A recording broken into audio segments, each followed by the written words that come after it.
નમસ્કાર મિત્રો, ઓનલી યોજના યુટ્યુબ ચેનલમાં આપ સૌ મિત્રોનું સ્વાગત છે।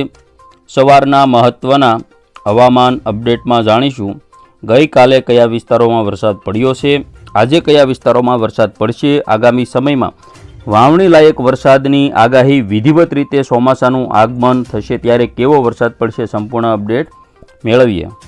આજે મિત્રો વાત કરીએ તો સૌરાષ્ટ્રના આજે જામનગર આજુબાજુના સમગ્ર જે વિસ્તારો છે તેમાં બપોર પછી વરસાદી માહોલ જોવા મળશે, જેમાં સલાયા, જામનગર, ભાણવડ, રાજકોટ તેમજ આ બાજુ નજર કરીએ તો વેરાવળ તાલુકો, ઉના, મહુવા, તળાજા અને જેસર તાલુકા સુધીના વિસ્તારો તેમજ દક્ષિણ ગુજરાતમાં વલસાડ, ડાંગ, તાપીમાં આજે વરસાદનું આગમન થશે।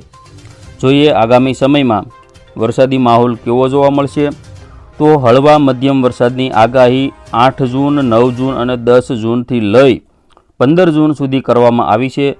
13 જૂનથી એક વરસાદી રાઉન્ડ દક્ષિણ ગુજરાતમાં આવશે, જેના કારણે દક્ષિણ ગુજરાતના મોટાભાગના વિસ્તારોમાં વાવણી લાયક વરસાદ થઈ જાય તેવી પણ શક્યતાઓ રહેલી છે। હવે મિત્રો વાત કરીએ તો 13 તારીખમાં સુરત, તાપી, ડાંગ આ બધા વિસ્તારોમાં અને નર્મદા સુધીના જે વિસ્તારો છે, ભરૂચ જિલ્લો છે, વડોદરા સુધીના ઘણા બધા વિસ્તારોમાં 20 mm સુધીનો વરસાદ પડશે।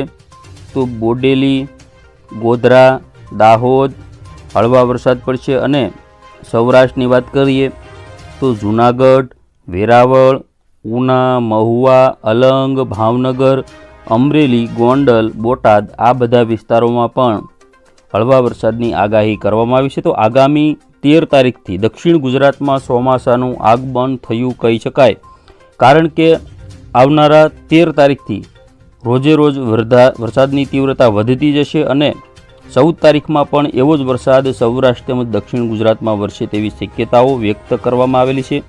લાઈવ અપડેટ જ્યારે એકાદ બે દિવસ નજીક હશે ત્યારે આપના સુધી પહોંચાડતા રહીશું। તો બસ ખેડૂત મિત્રો, ફરી વખત મળીશું નવી જ અપડેટ સાથે, ત્યાં સુધી રજા આપશો।